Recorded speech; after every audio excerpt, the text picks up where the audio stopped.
Do you have a moment that like stands out to you as like the craziest moment that ever happened to you in your career? Dude, I make you a list. But like, I'll give you an example of just something that one time Rock, Kurt Angle, and myself were in a storyline. We're having a triple threat match at a big pay-per-view. Steph's a part of that. She's in the back. As a part of that match, Kurt is going to get put through a table by me. And I'm going to pedigree him through a table. He's going to get knocked out, and they're going to cart him off. Except we get up on the table, I hook Kurt's arms, and as we're about to go for the pedigree, the table breaks from underneath us, and I'm looking down to try to protect Kurt because I got his arms, and like first rule, right? Protect your opponent. I'm trying to protect him, but we come down, and I watch his head smash into a control box, right? And yeah, it's funny, right? We hit, and I go down, and I hear Kurt start snoring. He's out like cold. So I put my hand on him. I go, Kurt, you okay? And he wakes up and he starts trying to get up and take a mouthpiece that he doesn't have in out of his mouth. And he's like trying to get up. So I grab him by his straps. I pull him down. I said, dude, don't move. And I hold him there. But I realize, and I tell the referee, like, he's out. So they take him on a cart to the back. Which was supposed to happen anyways. Which was supposed to happen, except for he's out and has no idea where he is. And we don't know if he's coming back. And the whole finish is him coming from the back with Steph and coming from the back and doing all this stuff. Now, this is where the story gets terrible because today we know about concussions and everything else.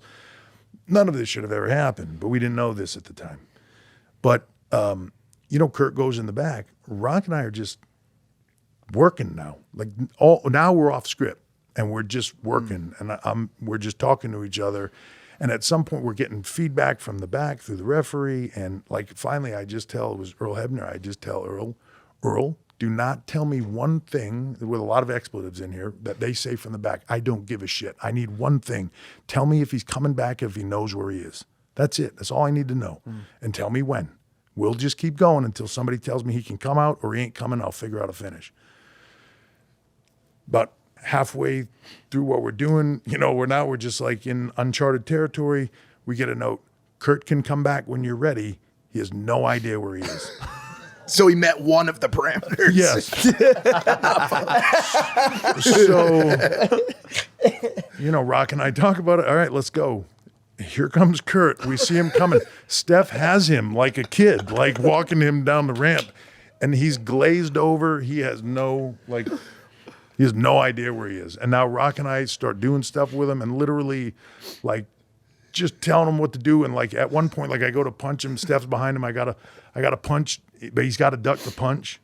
And I'm going to hit Steph. And he can see me rearing up, but he's just looking at me so I know he is not ducking. I grab him by the neck and I pull him out of the way, so I can hit Steph. That's the kind of stuff you just can't. There's no way to plan for it. There's no way to anything, right? And when you watch that match back, you go oh my God, I would never know anything was wrong. I would never know anything was amiss, any of it.